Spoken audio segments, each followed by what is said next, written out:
On this week's episode, we will meet with an educational assistant who will share their insight on what educational assistants do and the Winterim semester. We'll also see what students are planning on doing for the holiday winter break.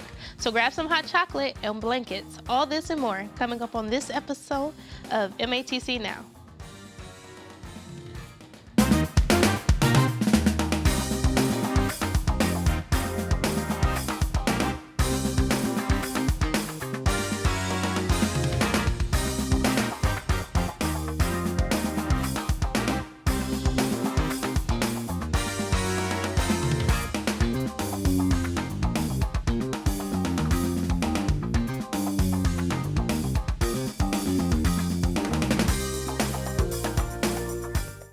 Good morning and welcome to the last episode of MATC Now for the fall semester. As always, I'm your host, Audrianna Hutchinson, and today I am joined by Selena DeLeon, an educational student.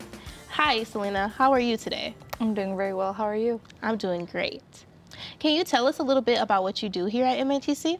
Yes, I'm an educational assistant for the TV and video production program as well as the e-production program. That sounds amazing. Yeah.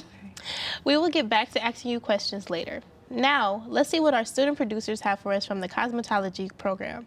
Then we'll take a look at how the winter classes are working hard to prepare for the short winter semester known as Winterim.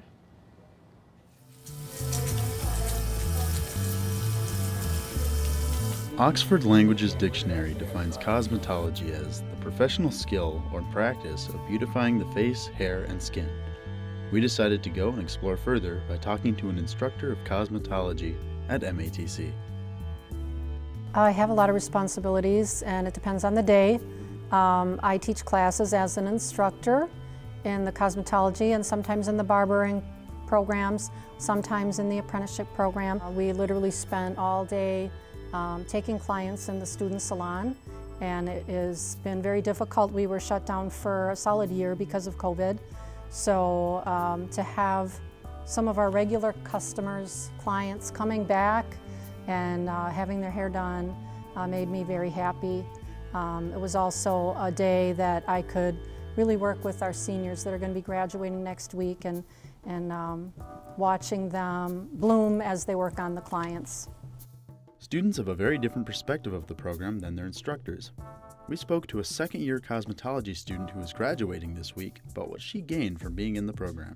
I want to do the cosmetology program. I was actually apprenticing for a while. I apprenticed for about 3 years, and then when COVID happened, it just made it a lot easier for me to go back to school and just hammer out that 1 year opposed to the 4-year apprenticeship.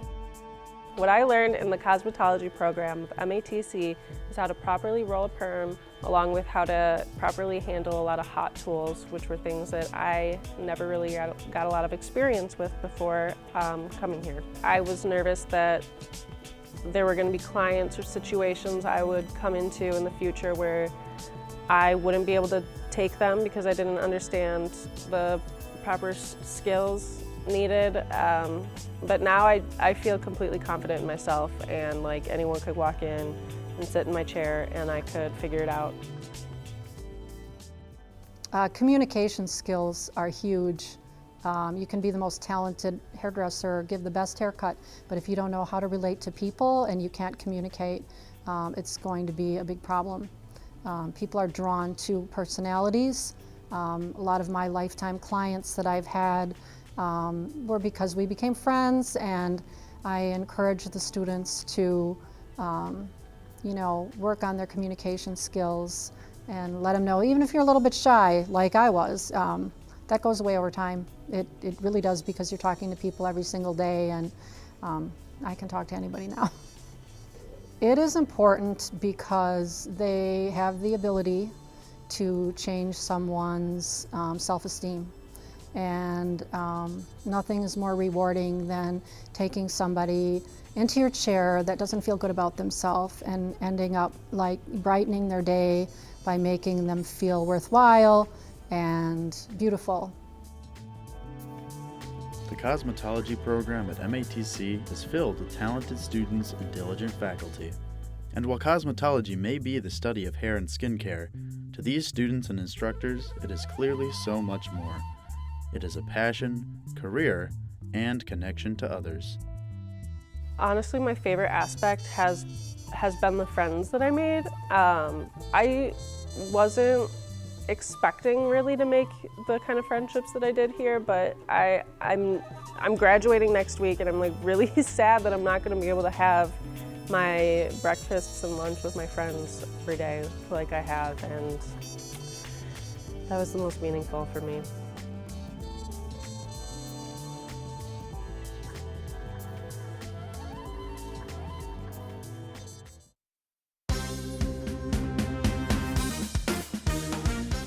As the cool air starts to set in and the halls start to empty, some students and staff prepare for a nice break, but others start to prepare for a very short winter semester, known as Winterim. What is Winterim, you may ask? Well, we asked Dr. Sadiq, the Dean of the General Education Pathway, all things to know about the winter semester. Winterim is technically another semester, just like summer. It's just shorter. Winterim is prepared to help students finish school early. Dr. Sadiq recommends students meet with their advisor to plan out their 2 years at MATC. Plan your entire 2-year program to include summer and winter courses. Summer is very short, it's about 4 weeks, but a student who is very committed and able can use the winter course as another period to take one of their courses. It's not advisable to take too many courses during the winter because it's only 4 weeks and it's very intensive, so it is better to just take one class during the winter.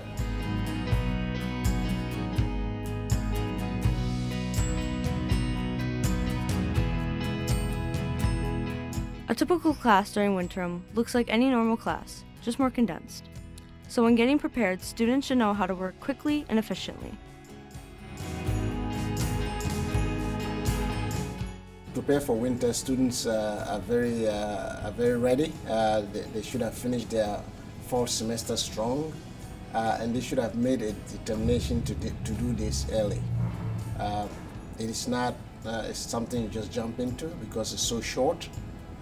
It needs some planning, and maybe talking to your instructor as well would be a great idea.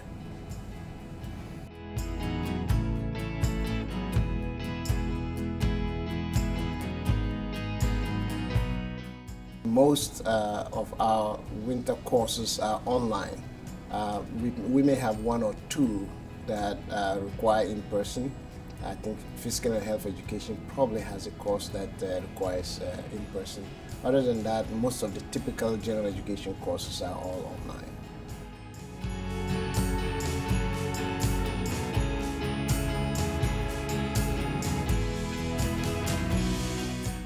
Not many students may know about the winter semester or thought it was beneficial to their college career. Winterim is for students with good time management and are able to work well in very short periods of time. Spring and fall classes are longer, 16 weeks. A student who is very dedicated and interested in completing their program quickly, it would be nice to sit with an advisor to pick up at least one course every winter to take that course during the 4-week period.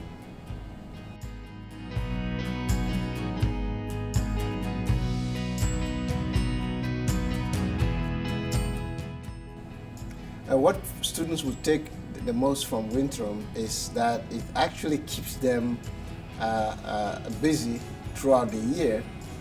So by the time they come back for the spring semester, they're very academically ready. With classes running from December 19th, 2021 to January 13th, 2022, everyone on campus is working to make this Winterim run as smoothly as possible this winter break. Wow, that looks like a lot of fun. Those students look like they are really learning some interesting things, and they could learn even more in the near future with our winter courses. Wouldn't you just love to get your hair done by one of them? Yes, I would love to be beautified. As you said, we just heard a little bit more about Winterim classes. I have some questions for you about that and more about your program. Are you ready? Mm-hmm. Okay. So, what is an educational assistant? Exactly what do you do? Yes, so educational assistants are a nice leeway between our tutors and our instructors. I'm the nice middleman that's going to help our students feel the most supported and know what's the best resource for them. Okay. And can you tell me about like the regular tasks that you do every single day? Yes, so my main priority is the students. So whoever's in need at that time of day, I'll go ahead and help them out with whatever assignment is at hand. And then from there, I go ahead and say, hey, there's a big project coming up. Let me go check in with this person, make sure that they feel okay and confident. And if they don't, we try to come up with a plan to help them feel more prepared. Okay. What made you want to become an educational assistant? When I was a student here, I really loved this program. It made me feel more energized, made me feel more creative, had all the ideas flowing. And it's kind of infectious to be around students who feel that way. It's very nerve-wracking sometimes, and I like to be that support system that they have. I know when I was going through the program, I really relied on the EA at the time, and it's great to be that person for these students. Like the person that they can always go to. Yes. That's awesome. What is the best thing about being an educational assistant? Seeing the students grow in their personal and professional goals. A lot of students that started this semester, they were very timid and were very unsure about what they wanted to do, and it's just great to know that I don't have to worry about them. I still will look out for them, make sure that they're okay, but it's nice to see how far they have grown so far in this semester. It's like you have kids and they just grew up, huh? Yes, nice adopted. I don't have to go through the whole diaper stage. The best part, the best part. So can you tell me about one of the hardest things being an educational assistant? Knowing what resources we have for students. So some students have to go through the program with financial restrictions, or they have to go through things in life that are outside of the program, and just knowing that we can have as many resources as possible for them, but it's hard to know how instantaneous that will be. But it's great that we have so many things like financial aid, and we have the local 212 that's also looking out for our students as well. Can you tell me a little bit more about 212? Yes, so 212 helps with the FAST funds. They help students if they are in dire need of money, whether it's for rent or for classes. So that way, if it's a financial issue that the students are having, they're able to go through that. Or if they have like just one more class that they need to graduate and they don't have any more money for that, they can try to apply for it and see if they're granted it right away. Well, I need to look into that. Okay, can you tell me a little bit why it's important for a student to come meet you, come talk to you? You know, why is it important? So it's a lot of the bird's eye view. So a lot of students will get very overwhelmed and flustered because they think they don't have a clear path, which it's very easy to get overwhelmed. But if you have somebody else to walk you through your plan, you realize, oh, I actually have like a ton more options that I didn't see before. And a lot of students get a little bit in their head, so it's nice to just walk them out of that and say, like, you had all the answers inside of you. I was just helping you write it out on paper or talk about it out loud. Well, thank you. I'm so sad that we're running out of time because I have so much more questions for you. But thank you so much for letting me interview. So the next thing that we're going to be talking about today is with winter break coming up, we all need to stay warm. What better way to stay warm than to make something nice in the kitchen? What do you have for us there, Chef James? Thanks, guys. Welcome back to the kitchen. The holidays are fast approaching, which means relaxing inside and trying to keep warm. And what better way to keep warm than a nice homemade bowl of miso soup? Miso soup is made in a lot of different ways, and the ingredients are dependent on personal preference and the chef that makes it. But today we're going to make a quick and easy miso soup. Plus, it's super budget friendly. The ingredients we're going to use today are a white miso paste, firm tofu, green onions, and bonito flakes. You're also going to need 2 strainers, a knife and cutting board, a ladle, and a pot. Now the first step we've already had going for a bit, and that's to bring your pot of water to a boil and add in about a handful or so of the bonito flakes. Let this then sit for about 10 to 15, maybe even 20 minutes, up to you for how strong you want that to be. That's going to sit there at a low to medium heat. While that's going, you're going to drain your tofu, cut it in half, and dice one of those halves into small cubes. We've already got it drained and cut in half, so let's do the cubes. You're going to want these to be about bite-sized because they're going into the soup. Now, make sure to use a firm tofu for this because there's different types of tofu with different consistencies, like soft and silken, but those are more likely to crumble in your soup and not hold this nice cube shape. So this is the one we're going to want to use. After you get this diced, you're also going to want to wash your green onions so you can prep to cut those up too. Now, when you do that, you're going to want to separate the white part from the green part because the white part goes into the soup, whereas the green part is more of a garnish. Now, these cubes don't have to be perfect, but now that they're diced, they can go over here while we grab the green onions. Now, while I'm doing this, you might be wondering, okay, but what is miso soup? What's miso paste? Well, miso paste is a fermented soybean paste, which sounds a little weird, but it's super delicious. It's a Japanese seasoning flavoring that basically adds like a savory and salty note to a lot of different sauces and soup bases. So, now that we've got this, just cut these up really thin. Now, once we've got our bonito flakes all infused into the water from earlier, it becomes a dashi. Now, bonito flakes are like small fish flakes that are dried out, and to make a dashi, it's a type of like stock or broth, and that's basically by doing what we're doing now. What we're gonna take this is take a bowl and your strainer and strain out all the flakes. Now, if this feels a little time consuming to you, don't worry. There also are products that are like instant dashi, and they're powders that you can basically just add to water and get a dashi broth.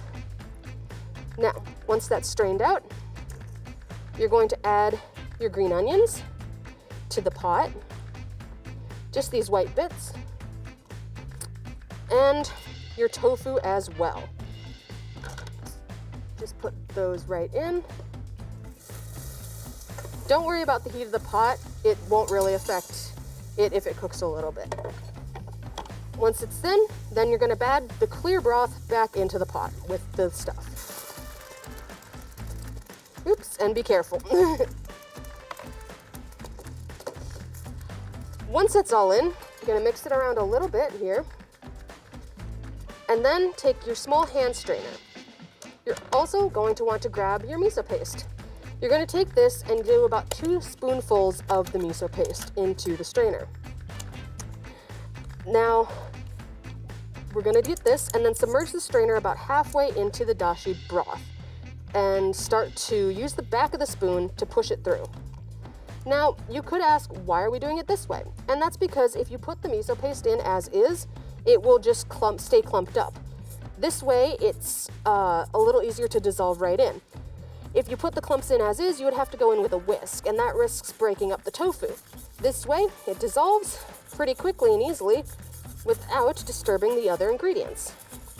Just make sure you get all that through. Now that the miso paste is dissolved into the soup, you can either let it continue to simmer, or you can basically eat it right away. Miso soup is a great budget-friendly meal. The soup's eaten at all times of the day in Japan, where it comes from, even for breakfast. If you wanted, you could definitely add more or different ingredients to suit your taste, like seaweed, konbu, or a kelp, cabbage, or even mushrooms. But we've got a nice bowl of ours here, and it's still just as good as those with other ingredients in it. Give it a nice stir, add some of those green tops from before as a garnish, and it looks delicious. Now I'm going to dive right in. Back to you guys in the studio. Ooh, that looks delicious. It's a simple recipe, but definitely packed with flavor. I can't wait to make this at home this winter. Yes, I can't either. It looks really good. With winter break right around the corner, students may be wondering how they can get access to some of the resources they depend on throughout the year. Field correspondent Courtney Bondar is in the Student Life office talking to the Director of Student Life, Eric Zamantz, about these resources available to students over the break. How's it going, Courtney? Hey guys, so I'm on the 3rd floor in the S building here at the Student Life offices, where students have access to an abundance of resources available to them through the semester and winter break as well. Joining me today is Director Eric Zamantz. Hello Eric, how's it going today? Good, how are you? Doing just fine, thank you. Great. Could you talk to me more about the resources that are available to students here on campus? Yeah, absolutely. So we have tons of resources for students on campus, and they range from not only just small things like, for instance, our student ID system, to parking, to our U-Pass, which is our Milwaukee County Transit bus card that students taking 6 or more credit hours can get for free. to lots of other things actually, such as student housing and partnerships with the Student Resource Center. Many of which we have internal here through like our MATC Foundation with Dream Keepers to other things. But not only that, we also include student leadership also and events within our office. Yeah, so what is Dream Keepers? Yeah, so to start with, Dream Keepers is a financial emergency grant, essentially. That's a one-time use grant for students that meet certain requirements. So as a GPA requirement, as some Pell eligibility, et cetera, I'll refer to the website instead of quoting all of it today. But it's there so that way if students have a situation that comes up in their academic life, in their academic career, that they can use this as a one-time resource to not be impeded by that emergency. So that way they can continue through hopefully graduation. Of course, thank you. I know we were talking earlier about the food pantry. Could you go into detail about what that is and what that's looking like here on campus? Sure, absolutely. So this semester was the first semester that MATC has a food pantry on campus, which is a pretty big deal. We did recently a Hope survey and actually got data that showed that there was a real need on campus for students to have more access to food, and not just at the dining hall, but free access. Yeah. So we partnered with the Hunger Task Force and Feeding America to build out a resource pantry that's down inside of the S215 room here in the S building, part of the Student Resource Center. Students can stop by and actually get food during the academic year during limited hours right now. We're hoping to expand those in the future. But not only that, they're also open during winter break. So they'll be open for kind of normal hours next week up until Christmas Eve, obviously, for the holiday. But then the 28th through the 30th, they'll be also open 9 a.m. to 1 p.m. as well. Wonderful, thank you. Are there any virtual resources for students that can't be on campus but have access online? Yeah, absolutely. So we added a couple things during the pandemic, right? Because everybody was virtual for a while, which, of course, yeah, if you remember that terrible time. But one is we do maintain a Zoom room that we try to have our staff maintain and be present. Now, sometimes we have a walk-in student that staff member has to help with, so if we're not there right that second, just be patient with us. Yeah. But the second one is also our online ID system, and so students can now go to our StormerPass webpage or e-accounts, either one's fine, and they can find the instructions on how to submit a photo online. And if they submit a photo plus a government-issued ID, we can actually take that photo that they choose, not the DMV style photo we take in the office, and they can get their ID printed out remotely, and we will actually mail that ID to them. Through that process, they also have the opportunity to request the UPass bus pass for the Milwaukee County Transit System too. So technically, they don't have to come on campus to get their ID or access to the bus system for the first time also. So that way, it's more convenient if they don't have transportation, for instance. Indeed, that sounds very convenient. And I can see that you have a whole abundance of flyers here, especially for students and programs, and like you said, the Dream Keepers as well. So that's great that you had these available for students to kind of just take a gander and look around. I noticed a survival guide as well, so if students have any more questions, they can go through that, which is great. Absolutely, and the survival guide has like information from lots of auspices in it. And so we are more than happy to serve as the resource to other resources too. If you don't know where to go, don't know where to kind of get that help, we can make that connection. Well, thank you. Thank you so much for sharing information about all the resources here at Student Life and beyond. So thank you so very much for joining me today. And now it's back to you guys in the studio. Thanks, Courtney. Hopefully this will be helpful to any students who are needing assistance right now. Now, student producer Ariel Campos directs us to the first floor of the M building, where we learn more about a fellow faculty member who just loves video games so much, he decided to become an instructor for us here at MATC.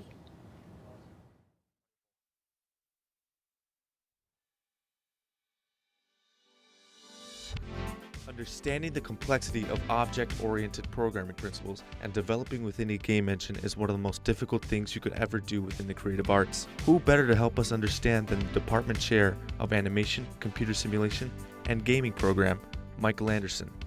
I have been working here at MATC for approximately 9 years as a full-time instructor, and I've also been the department chair for 6 years. As a full-time instructor, I teach multiple classes, mostly programming, design, and management classes. And then as the department chair, I coordinate all of the classes across the program. I work with the tutors, our educational assistant, and I help out wherever I'm needed. In addition to working at MATC, I also do a lot of outside consulting work as well, helping businesses with programming needs, marketing, design, and all those kinds of different things as related to simulations and game development. So what made me interested in simulations and games is that I've been playing them my entire life. And when I found out that you could have a career as a game developer, I immediately wanted to do it. When I found out that there was a program at MATC where I could learn about game development, I enrolled immediately and started developing games. After I graduated, I started working in the industry, and because I loved MATC so much, I came back and started teaching here as well. Many students graduated from the program go on to get jobs within big creative and production studios in the state or even nationwide. From Activision to even Discovery World, alumni from this program receive a wide variety of opportunities. So my favorite aspect of game design and development is actually working here at MATC and watching my students go on to work at companies that they've loved ever since that they've grown up too. So because I've had the opportunity to work in the field, being able to help others achieve those same dreams is absolutely wonderful. And then the best part about game development is helping the audience to have new experiences that they never imagined possible, and helping them to experience worlds that were unthought of decades ago. I think the proudest moment that I've ever had is watching my students be able to achieve their dreams and be able to bring those dreams to others. So every single time I see a student graduate and hear that they've obtained a new job somewhere at the game studio that they've loved forever, I couldn't be prouder of anything. If you are a student interested in developing games but don't know how, come down to M172 to talk about how you could mold your passion into something real. With the power of game development, you can unlock your potential to create experiences not only for yourself, but for others as well. So there are a lot of misconceptions about gaming in general.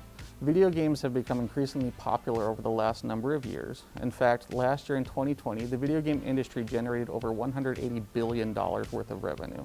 So it's not a small industry, it's not going away, and it's not a child's toy to ruin people's lives. Video games can be used to connect others, to strengthen relationships, and offer experiences and unique ways of learning that aren't available in any other medium today. MATC is the best place to learn how to make those games so that you can share those same experiences with others.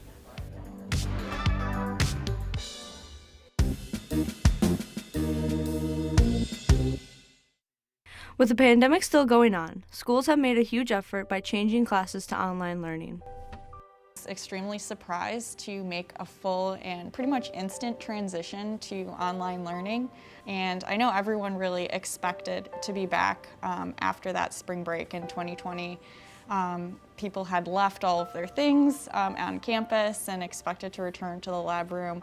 It really quickly depended on everyone making adjustments and converting their course materials.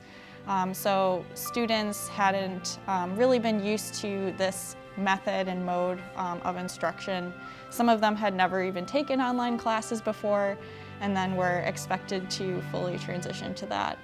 So these courses work to give students opportunities to engage with the material, not only in a traditional lecture hall environment, but also in lab environment, and giving them access to local wildlife areas near campus, especially the ecology-based courses. A negative kind of response to being on this online learning environment was probably this feeling of detachment from some of their instructors.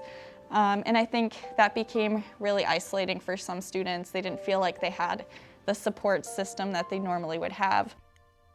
Some schools have adapted to giving and proctoring exams by using online programs to allow teachers to view webcams and screen record to ensure that they do not view others' course materials and look off their screen while taking an exam. Students are definitely embracing online learning now, I think. They have kind of worked with us to realize that we've had to make a lot of changes to the course curriculum, and are very willing, I think, to engage with the way that these courses have been redesigned to reflect this necessity to be in this online format. One of the surprising positive effects of online learning is this course development shift. I think people have become a lot more open to embracing new types of technology and realizing its utility in the classroom. One of the main challenges early on was the limitation to building access. So it was difficult early on for us to be able to come in and make videos and use the resources that we would normally use in a classroom. Even though classes have been changed, students have been able to get adjusted and continue their academic career. There's so many great things going on here at MATC. Thank you to all the staff, students, and events that help us all succeed. Now let's take a look at the week ahead with Audrianna in the MATC Minute. Are you ready to celebrate your achievements together? Denise Thomas is the president and owner of the Effective Communication Coach, LLC. Focus on transforming professionals into extraordinary leaders.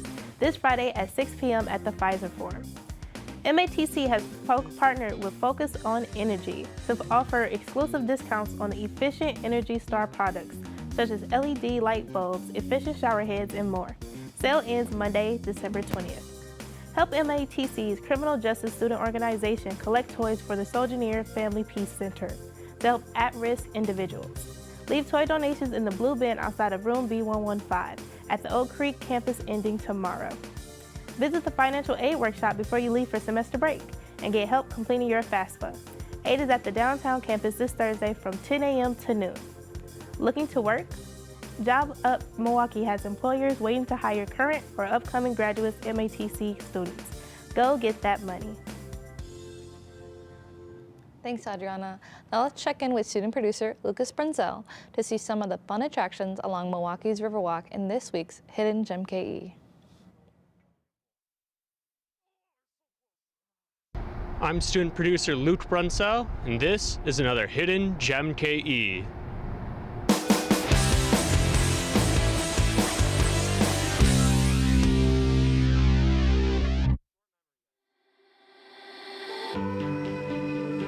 The Riverwalk is one of Milwaukee's most iconic attractions, with a ton of history and a ton of iconic locations. The Riverwalk was originally completed in 1997 as part of the Riverwalk Initiative, which intended to use the Riverwalk as a means to connect downtown development with business and leisure activities. The Riverwalk spans for 3.1 miles down the Milwaukee River, starting at Caesar Park by Humboldt and Commerce, and going all the way down to Erie Plaza, right by the iconic Cohen Bridge.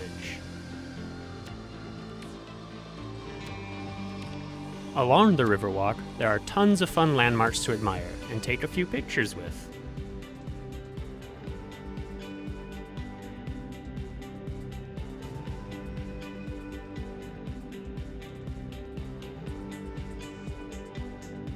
If you ever get turned around or want to know more about the landmarks on the Riverwalk, there are conveniently placed maps and brochures to give you more info.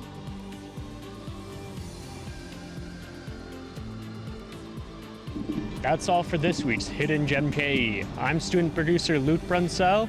Have a great day.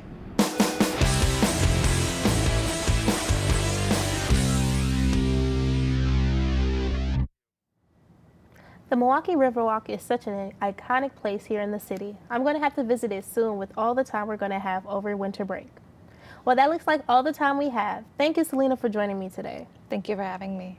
This has been a great episode, and thank you all for tuning in for the final week of MATC Now. Enjoy your winter break, happy holidays, and we'll see you next semester.